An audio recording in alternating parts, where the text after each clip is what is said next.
In October 732, on a stretch of land between Tours and Poitiers, a Frankish army led by Charles Martel faced a powerful Umayyad force pushing north from Iberia. The Umayyad Caliphate had expanded at breathtaking speed across the Mediterranean world, and by the early 700s, its armies seemed almost unstoppable. But this campaign ran into something different. A leader who chose the ground carefully, drilled his men to hold formation, and forced the fight on terms that neutralized cavalry strength. This video breaks down what actually happened, why the battle mattered, and what it did, and didn't, change for medieval Europe. Number 1. A cold field between Tours and Poitiers. October 732. Somewhere on the rolling ground between Tours and Poitiers, two camps sit close enough that men can see smoke rising from the other side. It's not a neat postcard battlefield.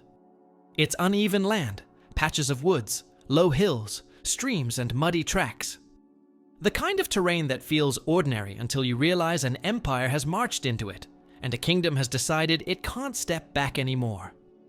One army has spent the last century expanding across 3 continents, piling up victories so fast that people start treating them like a law of nature. The other army is a rough coalition of Franks and their allies, drawn together by one hard, practical truth. If the invaders keep moving north, they won't just loot a few towns and leave. They'll start turning this whole region into a frontier that never stops bleeding. You can call it the Battle of Tours or the Battle of Poitiers. Even the name tells you something important. Nobody in that moment is thinking about tidy labels. They're thinking about whether the line holds.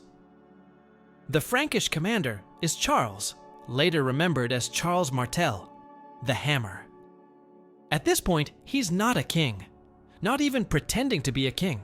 He's the power behind a weak royal line, the man who actually raises armies, punishes rivals, and keeps the whole Frankish world from tearing itself apart. Facing him is an Umayyad field force led by al-Rahman al-Ghafiqi, governor of al-Andalus, Muslim-ruled Iberia. His army has been moving through Aquitaine with speed and confidence, taking what it wants, beating what tries to stop it, and building a huge haul of plunder as it goes. That plunder matters more than most people realize, because once an army starts carrying its success on wagons, its priorities change. It's still dangerous, still capable, but it's also tethered to the loot it refuses to abandon. In the days before the battle, neither side rushes in like this is a bar fight. There's a standoff, skirmishes, probing attacks, scouts riding hard, commanders watching for the smallest mistake. Charles wants the Umayyads to hit him where their cavalry can't do what cavalry does best. al-Rahman wants the Franks to come down onto open ground where speed, maneuver, and mounted shock can open gaps and turn a fight into a rout. That waiting is its own kind of pressure. Men sleep in scraps, eat cold food, check straps and blades over and over, listen to the weather, and try not to imagine what it feels like when thousands of horses start moving at once. The thing that makes this moment feel bigger than a normal border fight is the backdrop. This is not just two regional powers colliding. In 732, the Umayyad Caliphate is one of the largest and most dynamic states on earth. The Franks are strong in their own way, but they're still living in the long shadow of Rome's collapse, in a landscape of shifting loyalties, local strongmen, and half-remembered imperial infrastructure. That contrast is exactly why the story keeps pulling people back. One side looks like momentum made real. The other side looks like stubborn resistance and careful preparation. And on that uneven ground, in that cold season when supplies are harder to find and the days shorten fast, the fight isn't just about courage. It's about systems. How armies are raised, how they're fed, what they're trained to do, and what happens when a confident army runs into an enemy that refuses to play along. Before you can make sense of why this battle mattered at all, you need to understand how the Umayyads got to the edge of Frankish territory in the first place, and why that journey happened so quickly. Number 2. The empire that moved faster than anyone expected. 100 years before this field standoff, the political map around the Mediterranean looked completely different. The Byzantine Empire still had serious weight in the east. The Sasanian Persian Empire was a major rival. Arabia, from the perspective of those empires, looked like a hard landscape with tough tribes, important trade routes, and not much reason to panic. Then the center of gravity shifted. After the early Islamic community consolidated in the Arabian Peninsula, a sequence of campaigns cracked open the older superpowers. This wasn't magic, and it wasn't a simple story of better warriors. It was timing, exhaustion, opportunism, and the ability to unify forces that had previously fought each other as much as they fought outsiders. Byzantium and Persia had worn themselves down with long wars. Border provinces were overtaxed, and some local populations were alienated from imperial centers. A new, fast-moving military and political force could exploit that, and it did. Within decades, Muslim armies took Syria, Palestine, Egypt, and much of Mesopotamia. Persia eventually collapsed entirely, and that alone is hard to overstate. One of the great imperial machines of late antiquity disappears, absorbed into a new order that now controls its tax base, its administrative habits, and a lot of its technical knowledge. When the Umayyads rose as a ruling dynasty, based in Damascus, they weren't just leading raiding bands. They were running a state, collecting taxes, appointing governors, minting coinage, managing garrisons, and turning expansion into a routine process. That matters because it changes what an army can do. A state can keep armies in the field longer. It can move supplies and money more reliably. It can turn a successful frontier commander into a governor and create incentives that reward continued expansion. It also means the military isn't one single type of fighter. People often imagine early medieval warfare as simple, a mass of men with swords crashing together. In reality, the Umayyad forces combined different kinds of troops. Their mounted troops were the headline act, especially in the west. Horsemen with spears and swords, supported by archers who could harass from a distance. Some of those archers used composite bows, built from layered materials rather than a single piece of wood. The engineering behind them made them compact and powerful, and in trained hands they were serious tools. Infantry still mattered too, especially for holding ground, guarding camps, and supporting sieges. And siegecraft mattered because empires don't just win open battles, they take cities. They negotiate surrenders, they establish garrisons, they turn victory into control. The Umayyads could do that because they inherited and adapted older imperial practices. That's part of why the expansion feels so rapid. It wasn't just a string of lucky fights. It was the creation of a machine that could keep running. But machines have stress points. The bigger the system gets, the more it relies on cooperation between different groups. By the early 700s, the Caliphate was a mix of Arabs, Berbers, Syrians, Persians, and others, with different local interests. Converting to Islam didn't automatically erase old rivalries, and it didn't automatically produce equal status. In North Africa, Berber communities fought hard and gained ground, but many felt they were treated as second-class partners once the region was secured. That resentment didn't vanish. It simmered. Maintaining distant frontiers was expensive. Commanders on the edge of the empire had room to act independently, and the central government didn't always see every local tension before it turned into a crisis. So by 732, the Umayyad presence in Iberia is strong, but it's also part of a wider imperial situation where multiple fronts compete for attention. Byzantines in the east, steppe powers in the north, North African unrest in the west. None of that makes the army in Gaul harmless. It makes it human, powerful, trained, confident, and also stretched. Now bring that machine into Iberia, because Iberia is the bridge that turns a Mediterranean empire into a direct threat to Gaul. Number 3. Iberia flips, and a new frontier appears. When Muslim forces crossed into the Iberian Peninsula in the early 700s, they didn't enter a unified, stable kingdom ready to fight as one. Visigothic Spain was fractured by internal politics. Succession disputes and noble rivalries weakened the center, and when a state like that meets an organized invasion, it can fall fast. Battles aren't only about bravery, they're about cohesion. If your elite is split and your command structure breaks, you can lose in a way that looks like a collapse rather than a defeat.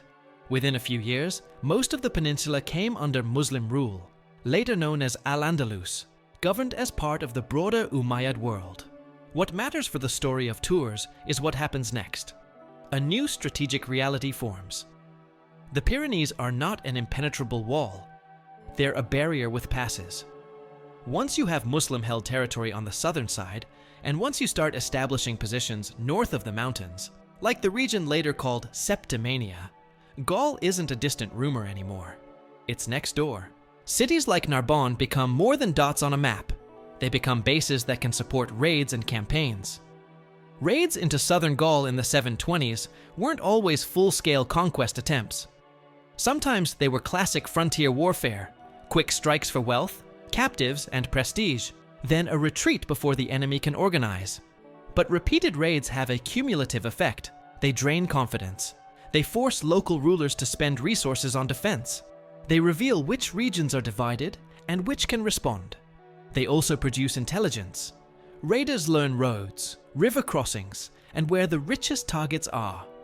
And in Western Europe at the time, some of the richest targets were religious houses, monasteries and churches that had accumulated land, gold, silver, and gifts over generations.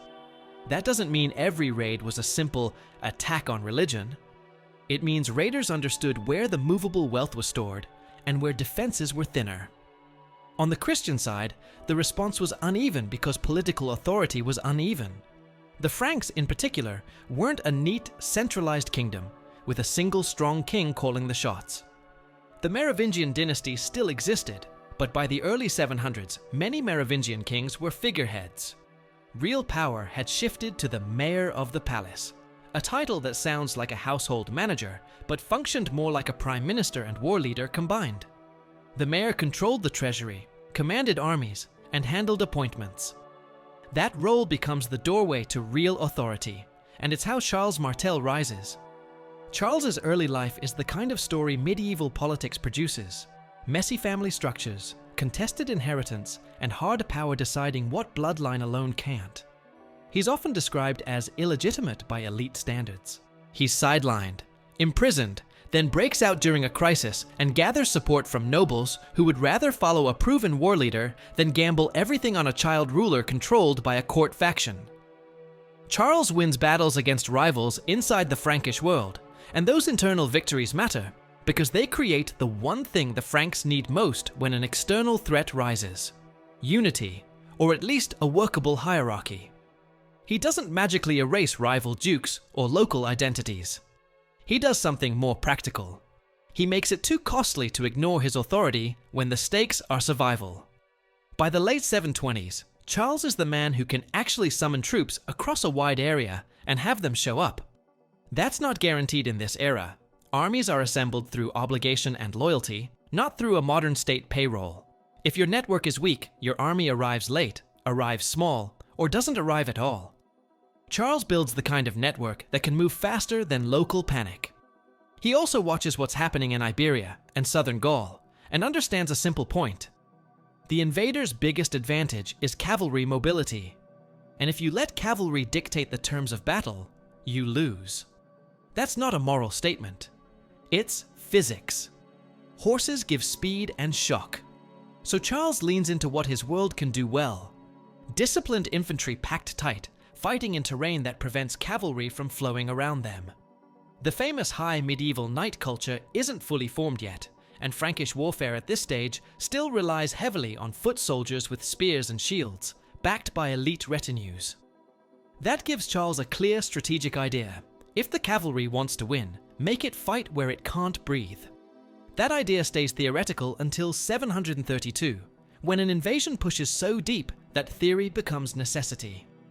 Number 4, Aquitaine's Dilemma and the Road to Bordeaux. Between the Frankish heartlands and the Pyrenees sat Aquitaine, a powerful region with its own leadership and its own sense of independence. Duke Odo of Aquitaine wasn't a minor player. He could raise armies, defend cities, and make alliances. But his position was unstable because he sat between two pressures. To the north, Charles Martel wanted authority over the whole Frankish sphere, including Aquitaine. To the south, Muslim forces in Iberia could raid across the mountains or push into Septimania and beyond. That meant Odo was always balancing. He needed strength to resist Charles's pull, and strength to resist raids from the south.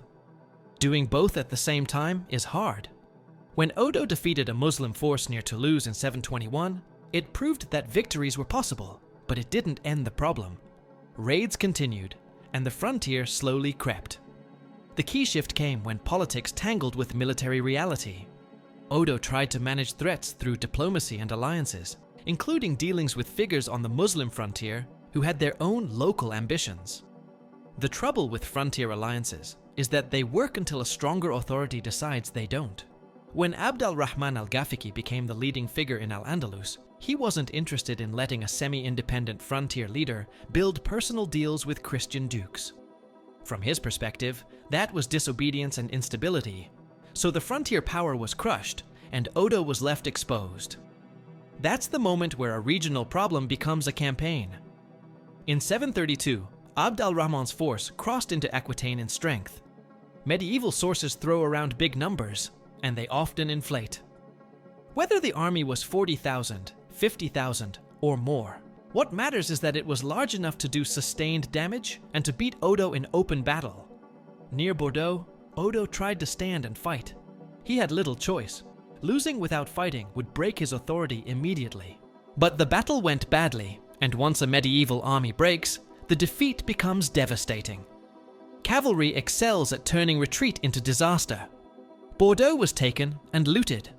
The countryside suffered, and refugees moved north with stories that weren't vague rumors anymore. They were first-hand. At that point, Odo's political options collapsed. He could not stop the invasion alone. If Aquitaine fell and the invading force kept moving, the next targets weren't just local towns. The route north pointed toward Tours and its famous religious center, the Shrine of Saint Martin. That shrine wasn't just a spiritual symbol. It was a wealthy institution, the kind of place that stored treasure in plain sight, the kind of place an army burdened with weeks of plunder still wanted, because there's always more. Odo went to Charles, not as an equal, not as a neighbor asking a favor. As a man forced by reality to accept a hierarchy he'd resisted, he submitted, at least formally, and begged for help. Charles accepted, and it's easy to dress that up as pure piety or pure heroism, but the logic is straightforward. If the invaders were allowed to consolidate control over Aquitaine, they could establish garrisons, learn the terrain, and return year after year with more structure. Fighting them immediately was risky, but it was also the best moment to fight them, when they were far from their bases and loaded down with loot. So Charles called up forces, gathered veterans and levies, and moved to block the route north. This is where the story tightens. Once Charles commits, he doesn't chase the enemy blindly. He doesn't race south to meet cavalry on ground that favors cavalry. He positions himself so that the invaders have to come to him, and he chooses the kind of terrain that makes their strengths expensive to use. In other words, he doesn't just prepare for a battle. He prepares for the kind of battle he can actually win. Number 5. Charles builds a wall out of men. The Frankish army of 732 wasn't a shiny, standardized force. This isn't a later medieval army where everyone looks like a uniformed professional. It's a mix. Hardened veterans who've campaigned with Charles for years, noble retinues, local levies, and allies whose loyalty depends on politics as much as pay. They carry spears, long knives, axes, and shields. Some have mail shirts or helmets, many don't. What they do have, if Charles has done his job, is discipline in formation. That's the whole point. A shield wall isn't complicated to describe. Men stand close, shields overlap, spears poke out, gaps get closed instantly. What's complicated is making human beings actually do it when fear hits them in the chest like a hammer. Most people don't naturally want to stand still when a horse is charging. They want to step aside. They want space. And that's how lines break. Charles's approach is to remove options. He chooses a position with woods behind or beside his men, so they can't easily run away, and so the enemy can't easily swing around behind them. He uses streams and uneven ground on the flanks to limit wide cavalry maneuvers. He makes the fight narrow enough that if the invaders want to reach Tours, they have to go through a dense block of infantry. That doesn't guarantee victory. It just creates the conditions where discipline matters more than speed. Then there's the unglamorous side, feeding the army. An army sitting in one place for days eats a lot. Grain, salted meat, cheese, whatever can be gathered. Charles leans on monasteries and noble estates for supplies because that's how early medieval logistics works. He's not asking politely. He's the authority that keeps those estates from being burned, and he expects cooperation. This is also where his controversial reputation comes from. Charles is known for using church wealth to fund war. Some later church writers criticized him for it, while others defended him as a necessary protector. Either way, the point is simple. War needs resources, and Charles is the kind of ruler who finds resources even when it makes enemies. While supplies are gathered, scouts ride. Intelligence matters. Charles needs to know the direction of the enemy's approach, how fast they're moving, whether they're splitting into raiding groups, and how heavy their baggage train has become. On the other side, Abd al-Rahman's scouts need to understand whether the Franks are bait, whether there's an ambush, whether local forces will rise behind them. Both sides are watching. This creates a strange week of tension, where neither side commits fully. Muslim light horse probe the Frankish line, looking for panic. Frankish soldiers refuse to chase, because chasing breaks formation and hands the cavalry its favorite kind of fight. In the camps, men fill time the way soldiers always do.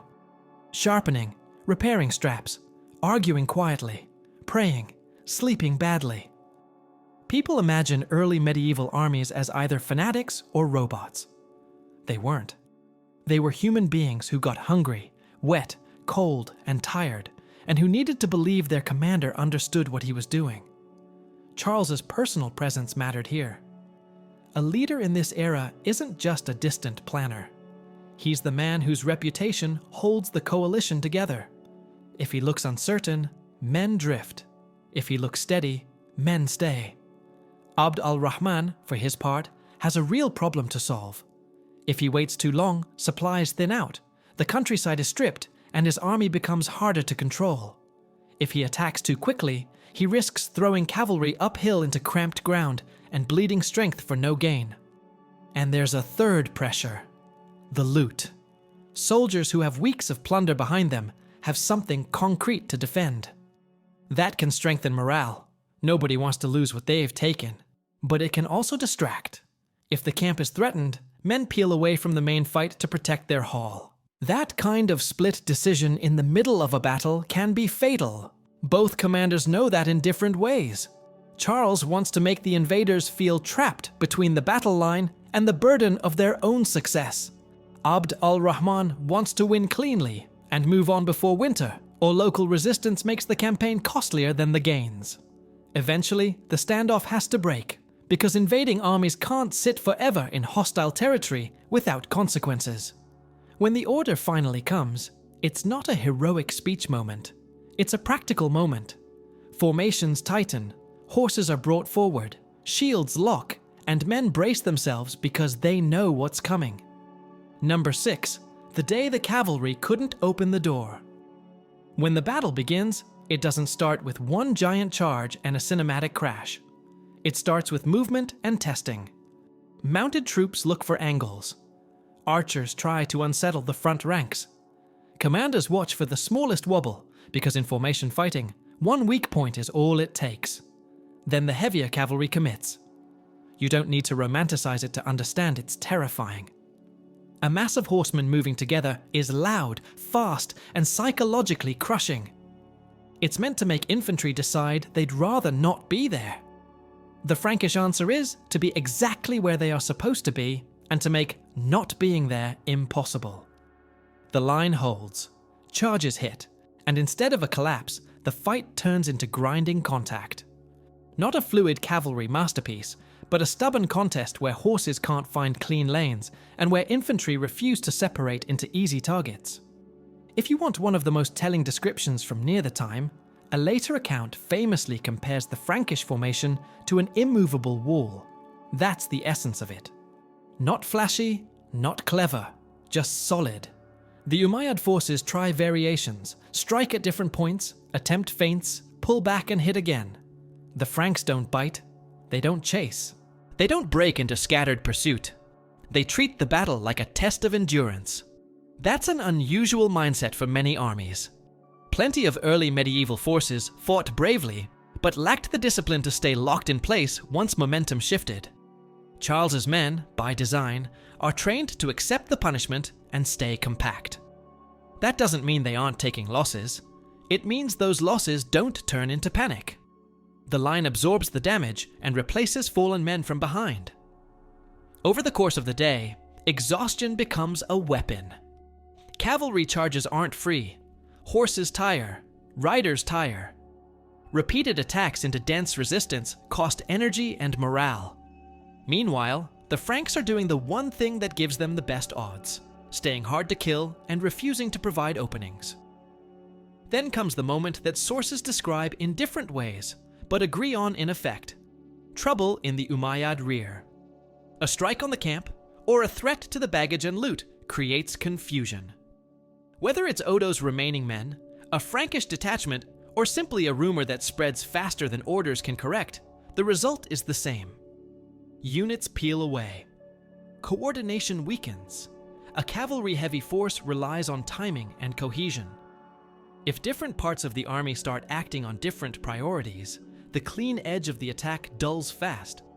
And in the middle of that confusion, Abd al-Rahman is killed. How exactly is unclear in the sources. What matters is what his death does to command. Early medieval armies did not always have rigid chains of command that could instantly replace a leader without disruption. When the top commander falls in the middle of a hard fight, the question becomes immediate. Who gives the next order, and do the units trust him? As daylight fades, the battle slows. The Franks hold their ground and don't launch a reckless chase. That's part of why they survive. They treat the situation as dangerous until it's proven safe. Overnight, the Umayyad army decides to withdraw. They don't necessarily collapse into wild flight. They pull back because the day has not gone the way it needed to go. Their leader is dead, and staying in place risks being trapped in enemy territory with winter approaching and local forces gathering. Before dawn, campfires go out, tents come down, and the army begins moving south. When Frankish scouts confirm the withdrawal, Charles still doesn't rush into pursuit. It's not cowardice, it's calculation. Pursuit can turn a victory into an ambush, and Charles is not in the business of gambling away a hard-won advantage just to look bold. The battle ends with the simplest result that matters most. The invaders don't reach Tours, and the push north stops. Number 7. The retreat south and the fight that kept going. It's tempting to treat Tours as a single switch flipping history from one setting to another, but real frontiers don't work like that. After 732, Muslim forces still held positions in Septimania. Raids and campaigns continued in the south for years.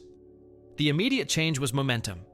The invaders had pushed to a high point, and then pulled back after losing their commander and failing to break the Frankish line. That affects what commanders are willing to attempt next time. It also affects what Frankish leaders believe is possible. Once an enemy that looked unstoppable has been checked, you stop treating defense as hopeless. You start planning. Charles did exactly that. In the years after Tours, the southern frontier remained active. Provence and the Mediterranean corridor were especially vulnerable, because coastal and river routes offered access, and because local politics in that region were complicated. Charles campaigned hard in the south in the mid to late 730s, taking or pressuring key places, tightening control, and reducing the ability of Muslim forces to use southern Gaul as a stable base. Not every operation was a clean victory, and not every city stayed loyal without pressure. That's normal. Building control in this era is less like flipping a flag on a map and more like keeping a lid on boiling water. But the direction of travel mattered. The threat did not vanish, yet it became more contained. The Pyrenees gradually hardened into a more stable boundary than it had been in the 720s. Meanwhile, the Umayyad world had its own problems. North Africa was not a quiet, obedient region. Berber grievances over status, taxation, and treatment had been building, and those tensions would explode into a major revolt in the 740s. In the east, the Caliphate faced constant pressure and political competition. The Umayyad dynasty itself would eventually fall to the Abbasids in 750, shifting the center of the Islamic world eastward to Baghdad. Iberia then becomes more politically distinct from the new caliphal center, eventually ruled by an Umayyad survivor, who establishes an independent emirate in Cordoba. All of that is larger than the Battle of Tours, but it helps explain why the Western expansion didn't simply resume with a bigger army and a new commander. Empires can be powerful and still have limits. The Western frontier was costly, far from the political core, and increasingly contested. On the Frankish side, Tours boosts Charles's status in a way that matters inside his own political system. He's already strong, but strength in early medieval politics is never just personal, it's relational. Nobles support leaders who look like winners because winners protect interests and distribute rewards. A major victory against a powerful external force strengthens Charles's bargaining position with rivals and hesitant allies. It helps him demand cooperation. It helps him pull regions into his orbit that might otherwise drift. It also increases the prestige of his military model: disciplined infantry, careful terrain selection, patient tactics. That influences how his successors think about war. None of this is glamorous, but it's how medieval states form. They form through repeated campaigns, political deals backed by force, and reputations forged in high-stakes moments. Tours becomes one of those moments that people can point to when arguing about who should lead and why. At the same time, it's important not to flatten the story into a moral drama where one side is pure and the other is a caricature. The Umayyad world was not some mindless wave. It was a sophisticated state with real administration, trade networks, and culture. Al-Andalus would become one of the most economically and intellectually vibrant places in medieval Europe. The Frankish world was not a unified civilization either. It was a patchwork of regions that fought each other constantly, held together by a war leader who had to enforce unity as much as he inspired it. Tours sits at the intersection of those realities, an imperial frontier campaign meeting a regional power that is learning how to centralize. That's why the battle matters, even if it doesn't solve the whole conflict in one day. Number 8. Why Tours became bigger than the day itself. The strange thing about Tours is that the further you get from 732, the bigger the story can become. That's not unusual. Later generations often use earlier battles as symbols, and symbols grow. When you look at sources close to the time, the battle is described as significant, but not always as a cosmic turning point. The people writing in the mid-700s had other urgent issues: local politics, dynastic struggles, religious disputes, and constant warfare on multiple fronts. Tours was one major fight in a violent century. Over time, though, it becomes easier to frame it as a dramatic hinge. This is where Europe was saved. This is where an empire was stopped. This is where a civilization held the line. That language is powerful, and it's also convenient. It makes history feel clean. One battle, one hero, one clear result. The reality is messier, and the mess is part of what makes the period real. If you ask what Tours clearly did, you get a short list that doesn't require myth-making. It stopped Abd al-Rahman's campaign at that moment. It killed a major commander. It showed that a disciplined Frankish force could withstand cavalry pressure under the right conditions. It boosted Charles's authority and reputation. Those are solid outcomes. If you ask what Tours did not do on its own, that list matters too. It did not end Muslim presence in the Western Mediterranean.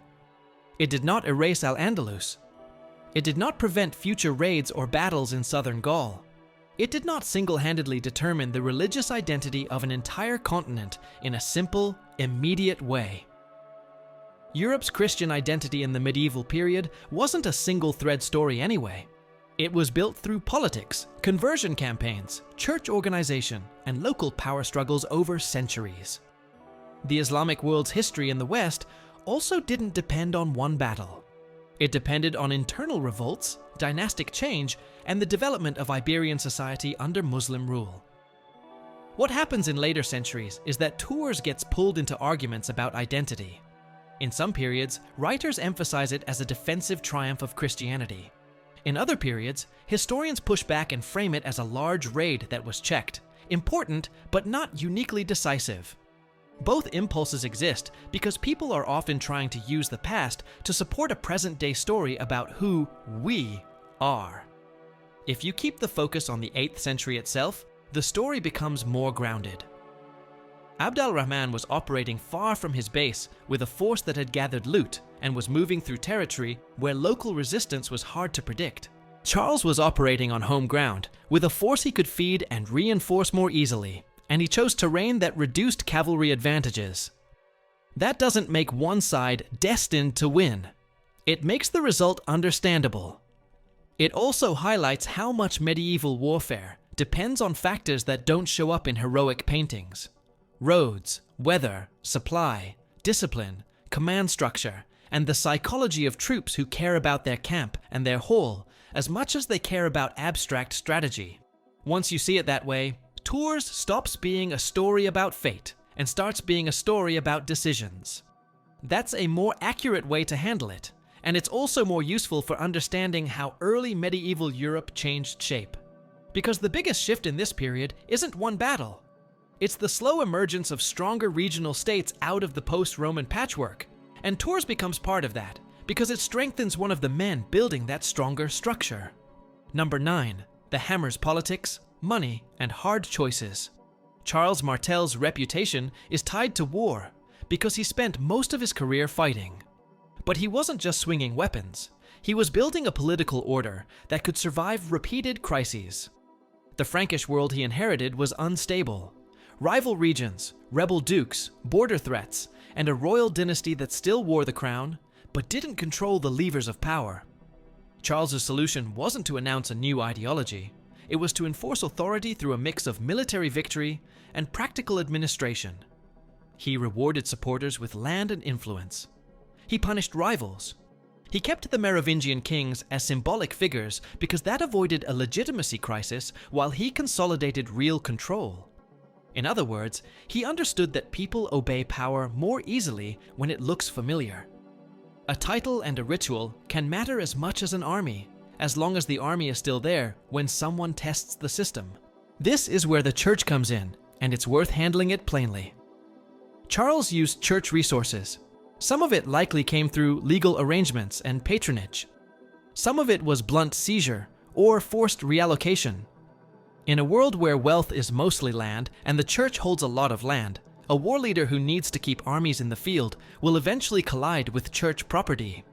Later church writers could describe Charles as a protector and also criticize him for taking sacred wealth. Both things can be true. He protected church institutions from raids and enemies, and he also treated church wealth as a resource for survival.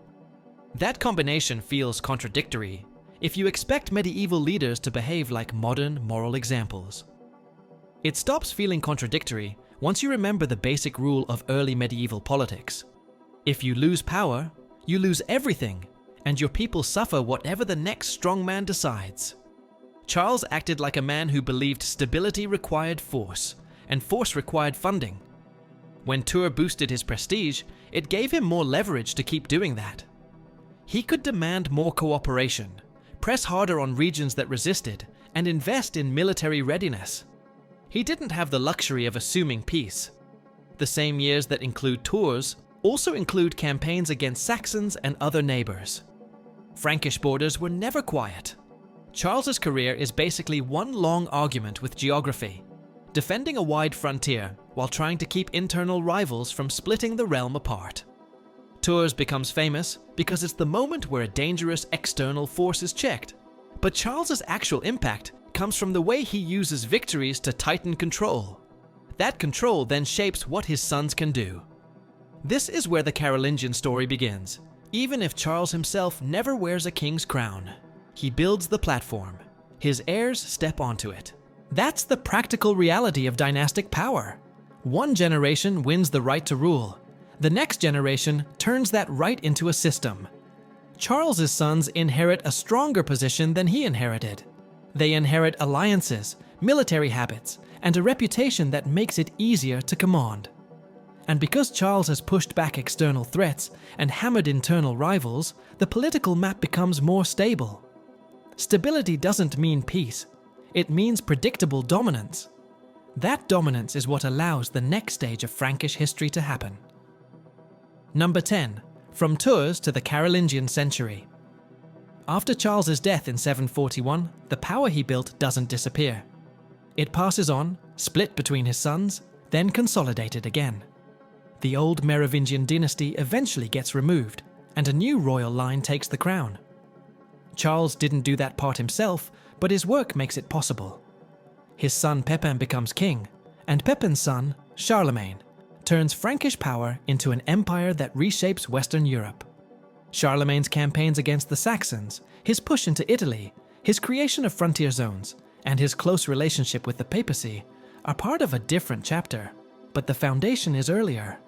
A Frankish military and political system tough enough to expand and hold territory for decades. Tours matters inside that longer story because it's one of the moments when Frankish leadership gains the kind of credibility that turns regional war leader into the center of the political order. It also matters because it helps define the Pyrenees frontier as a serious boundary rather than a soft zone where raids come and go without consequences. Across that frontier, al-Andalus continues to develop as a distinct society, Muslim-ruled, multilingual, connected to Mediterranean trade, and influential in culture and learning. North of that frontier, the Frankish world becomes the core of a new Western political structure that claims to revive imperial authority. That doesn't mean one side is advanced and the other is backward. Both are complex. Both adapt. Both fight.